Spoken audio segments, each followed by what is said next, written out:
Hey, long time no see. Welcome back to my channel. Sitting down today to bring you guys a little 4-month update. Today's May 29th, so I finished doing my locks at the end of January, so it's about 4 months today. And I didn't make an update last month because I was traveling and I don't know how differently hair changes like month to month. But there are some things that I've noticed, and I also just wanted to answer a common question I keep getting in the comments, which is like exactly what am I doing to my hair on a daily basis, like what's going into it and stuff like that.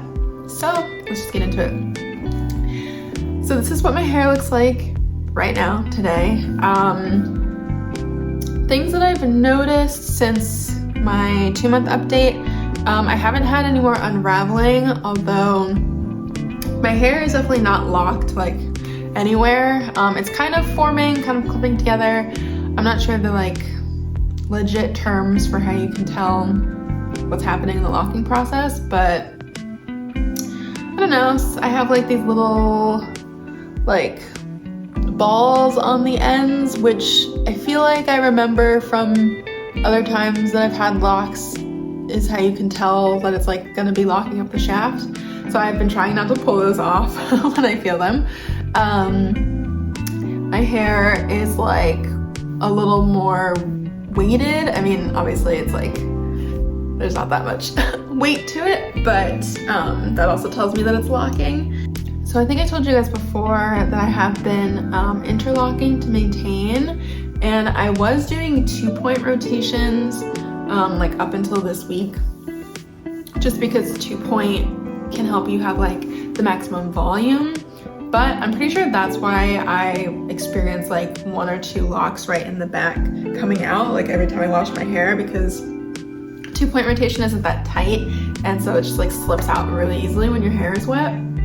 So I interlocked earlier this week, and I just did my old regular 4-point rotation. You know, like you can watch a video I posted before on how I interlock myself with a 4-point rotation.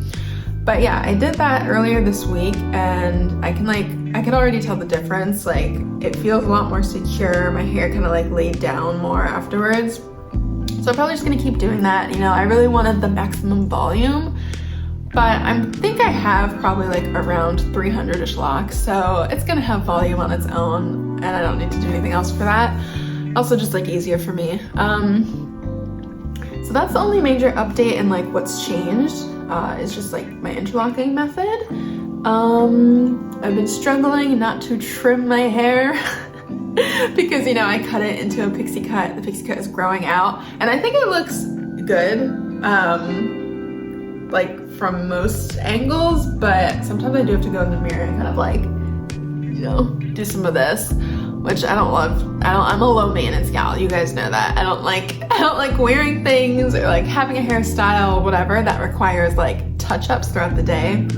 It's not for me. But I don't want to like go in there with scissors, because obviously I'm locking my hair and waiting for it to grow on its own. That's very hard for me, but I'm not doing it. I haven't done it yet. Hold me to it, I won't do it. Now I'm gonna tell you guys what have I been actually putting in my hair. It's not much. It's basically nothing. It's like the same things in different forms. But first, you know, obviously you guys can't feel through the screen, but my hair is very hydrated. It's very soft, but not like loose. I still have all of my like curly, let me show you. I still have like all of the curly ends on my locks. My hair is like really soft and nice all the time. It doesn't get tangled. My locks do marry together, of course, because they aren't locked yet, and I just pull them apart. That's fine. I haven't experienced dryness. Have not experienced any dandruff after like the initial install, which is normal. Like my first month update, or like the first video I made with this set, I talked to you guys about the crazy dandruff I had that lasted like maybe 1 day. Have not experienced that afterwards. I take care of my scalp and my hair separately, but basically it's in the same products. And all these things are linked down below. I always forget to mention, but I do have an Amazon storefront where you guys can like buy this stuff really easily. So these are the things that work for me, and therefore the things that I can and highly recommend. They are down below in my storefront, linked directly as well. So we'll start with my shampoo, which I think most ladies know that this is it. Obviously, there are a lot of clarifying shampoos you can buy. There are a lot more expensive ones. There are ones that maybe are like better for your hair. You know that really you shouldn't be washing your hair like more than once a week anyway. Something like this is gonna work for you and it's not gonna hurt you. I love this. It's super cheap. It might be like a few dollars. I'm pretty sure this is the only bottle of it I've ever purchased, because with all my shampoos, when I get them, I pour out half the bottle into like another container and then I fill it half up with water. So you can see it's a lot more liquidy.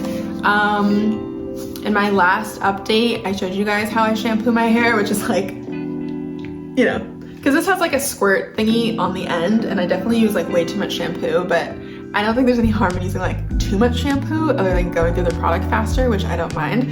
But it's just like, I really want to make sure to get like every square inch of my head, so I just do this. Sometimes I'll do it twice if it was like a particularly sweaty week. If not, I just lather, rinse, no repeat. My hair always feels super squeaky clean after. I really like this shampoo, specifically because I don't feel it after I rinse it out.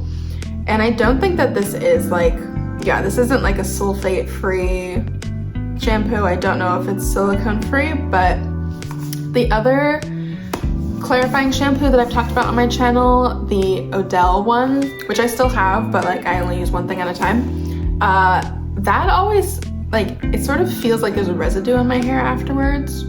Like, it's definitely like coating your hair with something. This one doesn't. This really just strips it down. It says it removes excess oil, buildup, and residue. It does. My scalp is always literally squeaky clean after this, like squeak, squeak, squeak, which I like. My hair feels soft. I do put like a few drops of rosemary oil into my clarifying shampoos, whatever kind that I'm using, just to help retain some moisture, because obviously this is like something that strips your hair, and we don't want that.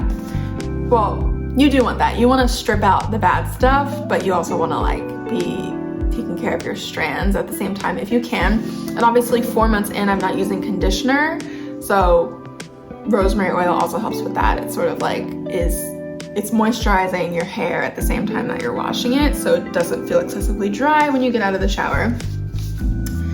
So that's all that goes in my hair when it's wet in the shower.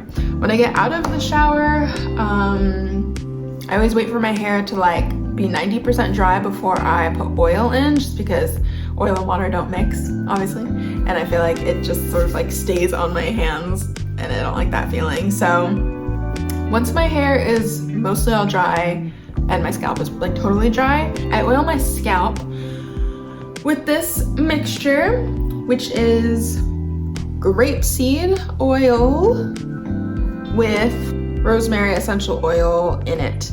In general, when mixing essential oils into anything, I go with 1 cup of Carrier, 5 drops of whatever the oil is.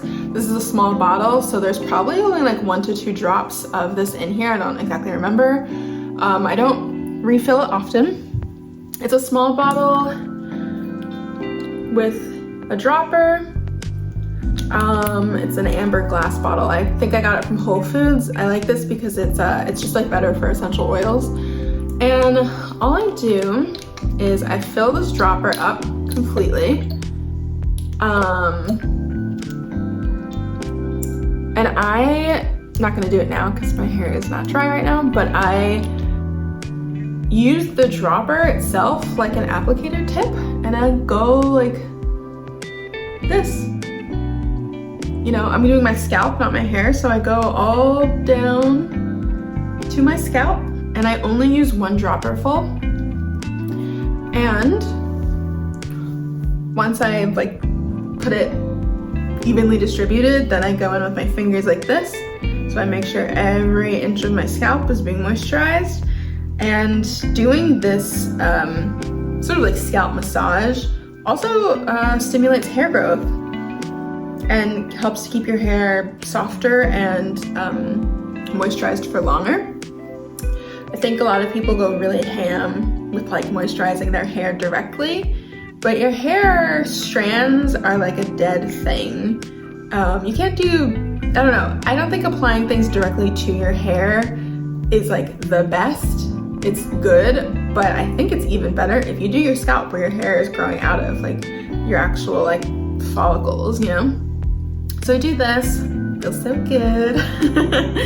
I do this, and then when my hair is completely dry, only on the day that I washed my hair do I put oil directly onto my hair. So I'll do like another like half a dropper full, like this, and I literally just like do this. And I like go up and I go down, I go up and I go down, so I make sure I'm like coating all of my coating all of my hair strands. And that, yeah, so that's like when I wash my hair. Rarely will I put oil on my hair again before my next wash, unless like if I got super sweaty and I had to wash my hair, or if I went swimming and my hair got wet, like chlorine or something like that. Like if something very specific dried out my hair during the week, then I would like oil it again. But every single morning I hydrate my hair. My hair never feels dry. So that takes me to my everyday morning routine. So this is a little spray bottle that I keep in the fridge, and in here is water mixed with rosemary essential oil and peppermint essential oil. And the way that I mix this is not like traditional rosemary water, which you would get like a rosemary plant, boil the fresh leaves in the water, let it seep, and you come out with sort of like a brown water, which you would also need to keep in the fridge and replace every couple of weeks.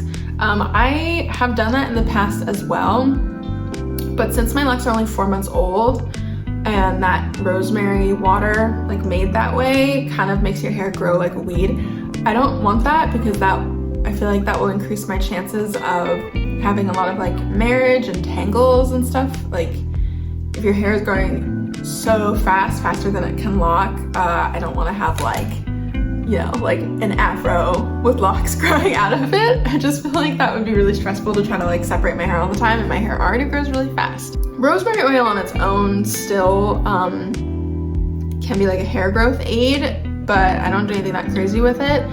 And I really just do this in the morning to like style my hair, like fluff it out from being crazy when I wake up. And then the peppermint oil stimulates your scalp, your follicles. It also promotes hair growth, but it's just like, I don't know, look it up. They both have all the benefits.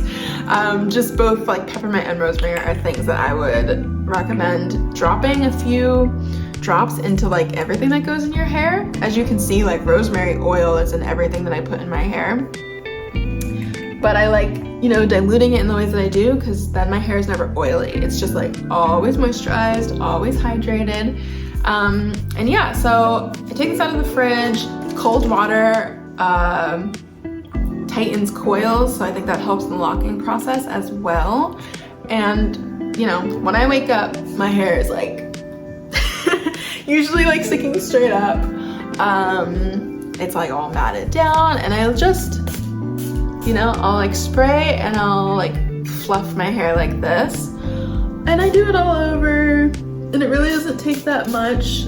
This is like a fine mist spray bottle as well, so this lasts a long time. Well, it lasts about 2 weeks, which is like when I would change the water anyway. And yeah, I just do this, and it helps my hair like fall better into place.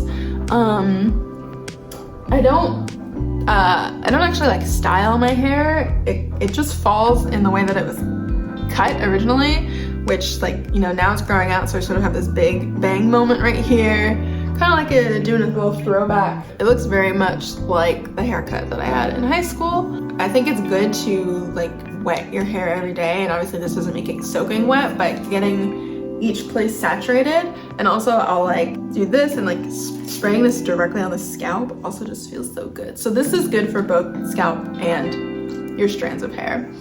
And I do this every day, and I really don't need to oil again.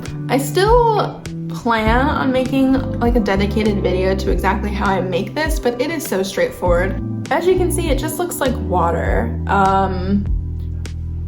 Boiling it helps with that, because obviously water and oil don't mix. But if you drop your essential oils into the boiling water, put the lid on it, let it seep, same as if you were making regular rosemary water. I don't know the correct terms, but it really helps keep everything together. It doesn't separate. It like very lightly smells like, well, it mostly smells like peppermint, because peppermint's a strong smell. So I know it's like in there, and it feels so good. And everyone says my hair is really soft, and yeah. So guys, that is it. That is everything I put in my hair. To recap, Suave Daily Clarifying Shampoo, 100% grapeseed oil mixed with rosemary essential oil, and then water mixed with rosemary essential oil and peppermint oil. So like 4 things. I've said before on this channel, when it comes to natural hair, I really think that less is more. I think if you're coming from having like loose natural hair, you automatically assume that you have to have like a whole hair routine and put a lot of stuff in there every day, but that can really be detrimental to the journey. You know, I think it's best to let your hair do what it wants to do, you know, in a way. Obviously you maintain your locks to keep the shapes that you want and stuff like that, but when it comes to products, like, you want your lock to form naturally to prevent it from like thinning, breaking, drying out later down the line. So yeah, so I think that's all today. I just wanted to make this quick little update. I probably won't make another one till like the 6 months, because I feel like maybe that will be significant. I'm really looking forward to seeing what happens next. I don't take that many pictures of myself, and so I keep thinking my hair hasn't been like growing and locking, but I look back on like the old videos, like just the video from 2 months ago, my hair is so different. Like you can no longer see the twists in my hair, like, yeah, I don't think you can. And like from a distance, you would just say these are like very fluffy locks, you know? I know my hair like is really not locked yet, but it looks closer to locks than to twists now. And I definitely have some length because I can see my bangs when I look forward, and I could not before. I may need to start forcing a different style. Ooh, maybe like one of these, kind of like a Steve Harrington. What do you guys think? All right, so really that is all for today. Thank you guys so much for watching, and I will see you soon.